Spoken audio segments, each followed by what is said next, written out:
अल्लाह ही अल्लाह किया करो, दुख न किसी को दिया करो, जो दुनिया का मालिक है नाम उसी का लिया करो। अस्सलामु अलैकुम वरहमतुल्लाहि वबरकातुहू। नाज़रीन, इस्तक़बाल है, स्वागत है आपका viral news live studio Jalgaon Maharashtra India में। मैं आपका मेज़बान मुफ्ती मोहम्मद हारून नदवी। नाज़रीन, एक बड़ी खबर, जी हाँ, 14 फरवरी 2026 को गुजरात के वलसाड़ शहर में वलसाड़ सिटी के धोबी घाट ग्राउंड, धोबी तालाब में एक बहुत ही शानदार प्रोग्राम हिंदू मुस्लिम तमाम ने मिलकर रखा था। राष्ट्रीय एकात्मता और आने वाले मुबारक महीने रमज़ान की तैयारी कैसे करें और इस्लाह मुआशरा समाज सुधार के उन्वान से ये प्रोग्राम रखा गया था, जिसमें मुकर्रिर खुसूसी के तौर पर मुझे बुलाया गया था। इस प्रोग्राम की खास बात यह रही कि हिंदू भाई और हिंदू लीडरान इस प्रोग्राम में शरीक रहे, और सिर्फ शरीक नहीं रहे, ग्राउंड की सफाई से लेकर पुलिस परमिशन और तमाम चीज़ों के साथ साथ बाकायदा हिंदू भाइयों का पूरा सपोर्ट रहा। मैं वहाँ पर पहुँचा 14 फरवरी को शाम तकरीबन मैं 5 बजे वहाँ पर पहुँचा, और फिर उसके बाद ईशा के नमाज के बाद ये शानदार प्रोग्राम धोबी घाट ग्राउंड में शुरू हुआ। नौजवानों ने बड़े प्यारे अंदाज में कुर्सियाँ और स्टेज को सजाया था, और स्टेज पर बड़े अंदाज में तिरंगा का बैनर लगाया था। बड़ा खूबसूरत मंजर था। मैं वहाँ पर पहुँचा। इस मौके पर कारी इसरार साहब ने तिलावत की, हाफिज शरफ साहब ने तिलावत की, मौलाना तलहा साहब, मौलाना अशरफ फलाई साहब, मुफ्ती इदरीस साहब, कारी अनवर साहब और तमामी लोग उलमाए किराम भी स्टेज पर मौजूद रहे, और वलसाड़ शहर का ये प्रोग्राम बड़ा कामयाब रहा। तकरीबन मैंने आधा घंटे तक मुल्क में अमन व अमान, शांति, एकता, सद्भावना, प्यार और हिंदू मुस्लिम एकता का माहौल कैसे बनेगा और कितना ज़रूरी है एकता का माहौल बनना, इस पर मैंने आधा घंटा बात की। प्यारे हिंदुस्तान की तारीफ करते हुए और अल्लामा इकबाल के अशार सारे जहां से अच्छा पढ़ते हुए राष्ट्रीय एकता एकात्मता का हमने वहां पर पैगाम दिया। और फिर उसके बाद में बड़ी तादाद में औरतें भी थी। रमज़ान मुबारक महीना आ रहा है, रमज़ान की तैयारी हम कैसे करें, रमज़ान को कीमती कैसे बनाएं, अल्लाह के इनामात और अल्लाह की रहमतों और बरकतों को कैसे हासिल करें, इस पर भी गुफ्तगू हुई। और नशा है और सोशल मीडिया का जो बिगाड़ है जिसकी वजह से नस्लें और ख़ास तौर से हमारे जवान तबाह हो रहे हैं, इस पर भी मैंने तफसीली गुफ्तगू की। तकरीबन 1.25 घंटे का ये मेरा बयान रहा। दुआ पर ये इजलास, ये सभा, ये जलसा ख़त्म हुआ, और तमाम लोगों ने धोबी घाट के जवानों को, बुज़ुर्गों को और हिंदू मुस्लिम एकता के इस प्रोग्राम के सजाने वालों को, वलसाड़ वालों ने बहुत मुबारकबाद पेश की, खुशियाँ जाहिर की। और ये ऐसा ग्राउंड है कि पहली मरतबा इस टाइप का यहाँ पर किसी मुस्लिम धर्मगुरु का प्रोग्राम हुआ जो लोगों को बहुत पसंद आया, और तकरीबन 60-70% आसपास हिंदू भाई रहते हैं, उन्होंने भी बड़ी खुशियों का इजहार किया। ये प्रोग्राम बेहद कामयाब रहा। मैं अपनी तरफ से भी नौजवानों की पूरी टीम, हिंदू मुस्लिम एकता के इस प्रोग्राम को सजाने वाले तमाम लोगों का मैं दिल की गहराइयों से शुक्रिया अदा करता हूं, और ये ज़रूर कहता हूं कि इस वक्त मुल्क में ऐसे एकता सद्भावना के प्रोग्राम की सख्त ज़रूरत है, क्योंकि कुछ शैतान हैं जो मुल्क में नफ़रतों का माहौल बना रहे हैं। इसलिए ऐसे प्रोग्राम्स जो एकता, अमन, शांति का माहौल बनाएं, ऐसे प्रोग्राम्स की पूरे मुल्क में सख्त ज़रूरत है।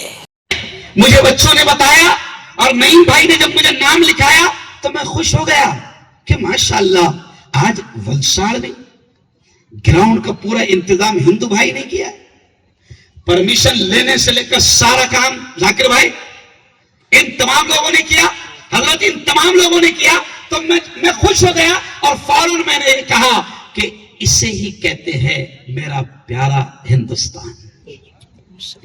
इसलिए तो इकबाल रहमतुल्लाह ने कहा था ना, इकबाल रहमतुल्लाह ने कहा था ना, सारे जहां से अच्छा हिंदुस्तान हमारा हमारा, सारे जहां से अच्छा। क्यों? अमेरिका चले जाओ, दिल नहीं बोलता ये कहने को कि सारे जहाज से अच्छा अमेरिका हमारा। अरे बोलो ना, लंदन चले जाओ मगर वापस याद आती है वलसाड़ की। क्या जाकिर वैसे बोलो क्यों? तो मेरा देश, मेरा प्यारा मुल्क यकीनन इतना प्यारा है कि हम कहते हैं सारे जहां से अच्छा हिंदुस्तान हमारा हमारा, सारे जहां से अच्छा हम बुलबुले इसकी। हारून, जिग्नेश, वसंत, रमेश, कैलाश, प्रकाश, गणेश, अब्दुल्ला, अब्दुल रहमान, ये तमाम उसके बंदे। अल्लामा इकबाल कहते हैं हम बुलबुले हैं इसकी, ये गुलसिता हमारा हमारा, सारे जहां से अच्छा। जरा मेरे साथ बोलेंगे तो एक मजा आ जाएगा। मेरे साथ बोलो, सारे जहां से अच्छा हिंदुस्तान हमारा हमारा, सारे जहां से अच्छा हम बुलबुले हैं इसकी, ये गुलसिता हमारा हमारा, सारे जहां से अच्छा। मजहब नहीं सिखाता। 26 को मैं गोधरा में था, दिन में झंडे के लिए, और रात में अहमदाबाद में था।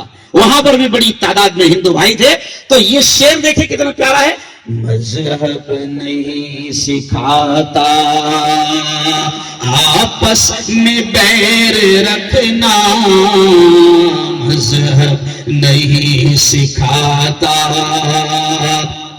आपस में बैर रखना। हिंदी है हम, हिंदी है हम, हिंदी है हम, वतन है हिंदुस्तान हमारा हमारा, सारे जहां से अच्छा हिंदुस्तान हमारा हमारा, सारे जहां से अच्छा। यकीन मैं आपसे कहता हूं कि ये देश इतना प्यारा है, और बड़ी तादाद में मुझे बताया गया कि बड़ी तादाद में आस पड़ोस में हिंदू बहनी, हिंदू बेटियां भी मौजूद हैं, और बड़ी तादाद में हिंदू भाइयों के घर हैं। मैं उन तक ये पैगाम पहुंचाना चाहूंगा आज के प्रोग्राम के जरिए से कि ये मेरा मुल्क, ये मेरा देश, ये हमारा हिंदुस्तान, ये हमारा इंडिया, ये हमारा भारत इतना प्यारा देश है कि हमारे प्यारे नबी ने आज से 1500 साल पहले, हमारे नबी ने, प्रेषित मोहम्मद ने, प्रॉफिट मोहम्मद ने 1500 साल पहले अरब की जमीन पर बैठकर यह कहा था कि मुझे हिंद से, जुमले पर ध्यान देना, हमारे नबी ने कहा था मेरे इस देश के बारे में कि मुझे हिंद से ठंडी ठंडी हवाएं आती है। क्या कहा था? मुझे हिंद से, अरे बोलो, ठंडी ठंडी हवाएं आती है। और इसी जुमले को अल्लामा इकबाल ने शेर में कहा कि मीरे अरब को आई ठंडी हवा जहां से, मेरा वतन वही है, मेरा वतन वही है। यानी मीरे अरब यानी हमारे हुजूर को, अरब के अमीर को, अरब के सरदार को, सरजमीन जजीरतुल अरब के बादशाह को, और इमामुल अंबिया सैयदुल अंबिया को, जहां से अल्लामा इकबाल कहते हैं कि मीरे अरब को आई ठंडी हवा जहां से, मेरा वतन वही है, मेरा वतन वही है ना, जिसे हम प्यार से हिंदुस्तान कहते हैं, इंडिया कहते हैं, भारत कहते हैं। इतना प्यारा देश है। तो मैंने अहमदाबाद में एक जुमला कहा, अल्ताफ भाई, एक जुमला मैंने अहमदाबाद में कहा, हिंदू मुसलमान सब लोग मौजूद थे। झंडे को सलामी देने के बाद मैंने कहा कि देखो हमारे नबी ने कहा था कि मुझे हिंदुस्तान से ठंडी ठंडी हवाएं आती है। तो मैंने हिंदू भाइयों से कहा, मुसलमानों से कहा, बौद्ध भाइयों से कहा, दलित भाइयों से कहा, ब्राह्मण भाइयों से कहा, जैन भाइयों से कहा कि हमारे नबी ने 1500 साल पहले कहा था कि मुझे हिंद से ठंडी ठंडी हवाएं आती है। तो मैंने कहा अब हम सबको मिलकर देखना पड़ेगा कि कौन शैतान है जो ठंडी हवाओं को गर्म कर रहा है। नहीं समझे? अरे बोलो, देखना पड़ेगा ना कि कौन है जो ठंडी हवाओं को, अरे बोलो, गर्म कर रहा है। ये मेरा प्यारा देश है। और सुनो, मैं मेरे हिंदू भाइयों से भी कहता हूं, मुझे खुशी है आप लोगों ने देखा होगा कि कभी मेरी सुरक्षा में बड़ा सा टीका लगाकर विनोद भी आता है। मेरी सुरक्षा में एक मुस्लिम धर्मगुरु, एक मुल्ला, एक मस्जिद में नमाज पढ़ाने वाले इमाम की सुरक्षा में कभी टीका लगाया हुआ विनोद भी आता है, कभी अल्ताफ भी आता है। अलग अलग लोग होते हैं। अभी मैं पूरा 2 महीना जब दौरे पर था तो तकरीबन 8 से 10 मेरे सुरक्षा कर्मी थे। तो उन 8-10 में से 70-80% मेरे हिंदू भाई थे जो एक मुल्ला की सुरक्षा कर रहे थे। तो किसी ने पूछा, मीडिया वाले ने, साहब आप तो मुस्लिम धर्मगुरु हैं, आपके चारों तरफ टीका लगाए हुए हिंदू बॉडीगार्ड है, आपको कैसे लगता है? तो मैंने उससे से पूछा, तेरे पेट में क्या दर्द हो रहा है? नहीं समझे आप? क्योंकि मीडिया को अच्छा नहीं, किसको नहीं अच्छा लगता? उनका धंधा है नफरत फैलाना, उनका धंधा है दुश्मनियां कराना, उनका धंधा है लड़ाना, उनका धंधा है हिंदू मुस्लिम और मंदिर मस्जिद की राजनीति करना। नहीं नहीं, सच्चा हिंदू, सच्चा मुसलमान, सच्चा मजहब का मानने वाला, चाहे वो किसी धर्म का हो, किसी मजहब का हो मेरे यारो, कभी तुमने मुफ्ती हारून से इस स्टाइल में बयान नहीं सुना होगा। क्योंकि जब भी मैं आता हूं वो दीन का प्रोग्राम होता है, लेकिन यहां मिक्सिंग है। यहां क्या?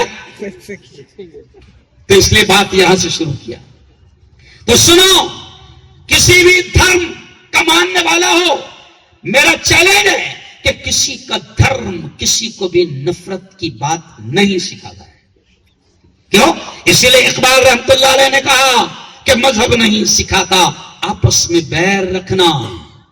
हिंदी है, हम वतन है, हिंदुस्ता हमारा, यह जुमला। तो मैं कहता हूं कि मैं मुफ्ती हारून नदवी, दाढ़ी, टोपी, पगड़ी, मुझे देखकर हिंदू भाई समझेंगे कि ये मौलाना है, ये मुसलमान धर्मगुरु है। मैं हिंदू भाइयों से भी कहता हूं कि मैं एक धर्म का मानने वाला हूं, इस्लाम का मानने वाला हूं। ना आपका धर्म नफरतें सिखाता है, न मेरा धर्म नफरतें सिखाता है। और फिर जब धर्म नफरतें सिखाता तो मैं कहता हूं कि अगर कोई दाढ़ी वाला, कोई टोपी वाला, कोई पगड़ी वाला या कोई मजहब का ड्रेस पहनकर अगर नफरतों की बात सिखाए तो वो धर्म गुरु नहीं हो सकता, वो पाखंडी होगा। कौन होगा? अरे बोलो ना, शर्मा मत, अपनी जबान से बोलो, क्या होगा? पाखंडी। बोलो बोलो, एक बार। पाखंडी। हाँ, पाखंडी होगा, वो धर्म गुरु नहीं हो सकता। मैंने आपको मालूम है,